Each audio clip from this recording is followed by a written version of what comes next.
Sanibona mfethu uvane lo songindaba eyicirculator ngingayithandi.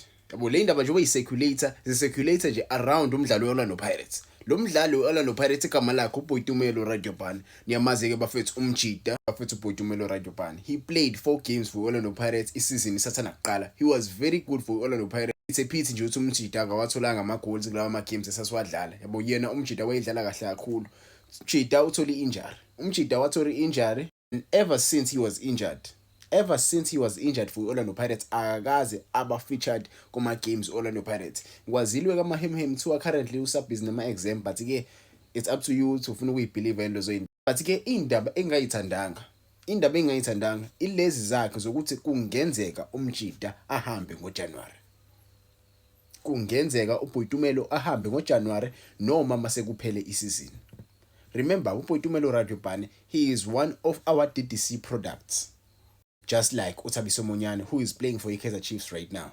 Just like Uzakhelele Pasa, who is playing for Iswelele right now. Yabo, he is one of our DDC products, Umjida. And to be honest, I wouldn't feel okay to see him leave Orlando Pirates. But when you look at the kind of players we have right now, and look at the time Orlando Pirates emnike yona, and the time investiwe kuyena lo Mjida lo, ade promote. He was promoted kuqala kunoMfukeng. He was promoted kuqala even kunoNkota who is playing overseas right now. He was promoted kuqala kulama khokhomelano sobunayo right now kuLorlando Pirates. He was promoted kuqala.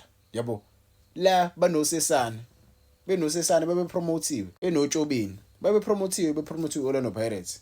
If you remember ngempela Orlando Pirates ngalezi ayikhathi umjida he was very good for iPirates kwi-DDC but ke what a promoter umjida iyodwa into engikhala kakhulu ngaye. I don't know ukuba mhlawumbe ama injury ngaba awekho ebholeni ngabe lo mjida mhlawumbe uyistar seOrlando Pirates ngabe right now okuma legend akhona because izinto ayezenza kwi-DDC kwangamele adlale kwi-DDC ngalesa sikhathi. Yabo ukube sasinoJose ngalesa ikhathi ngabe umjida wapromote early adlale kahle kwi-main team. Sephithi ukuthi ucoach sasinande ngalesa isikhathi wayengabelieve kwi-youth. Yabo wayengabelieve kwi-youth. I-youth seyayibona nje sekufike uJose. Kube nje yena umjida wapromote kusanesikhathi ngabe yena umjida right now uyilegend Orlando Pirates esadlala.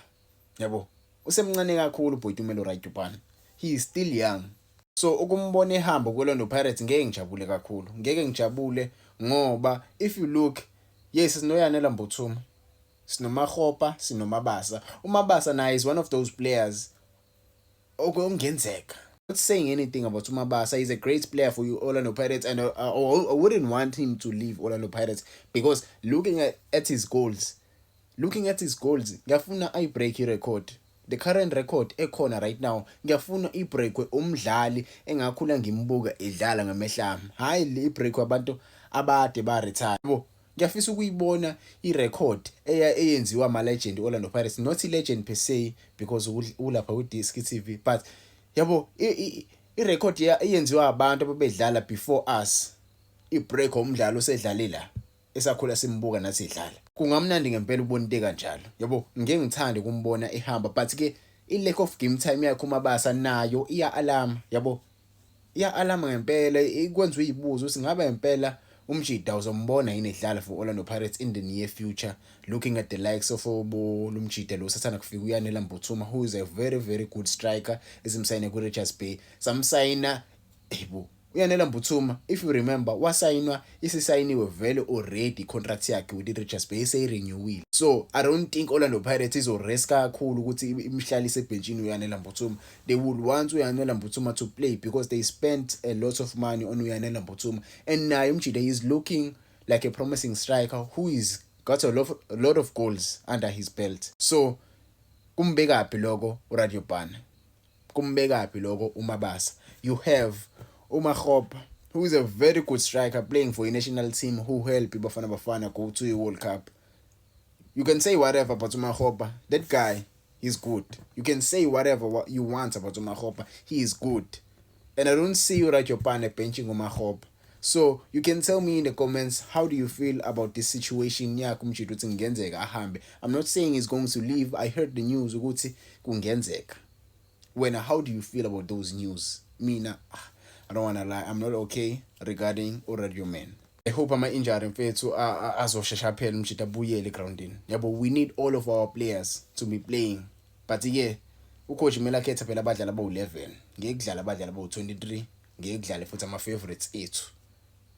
Ngeke kudlala ama-favorites ethu.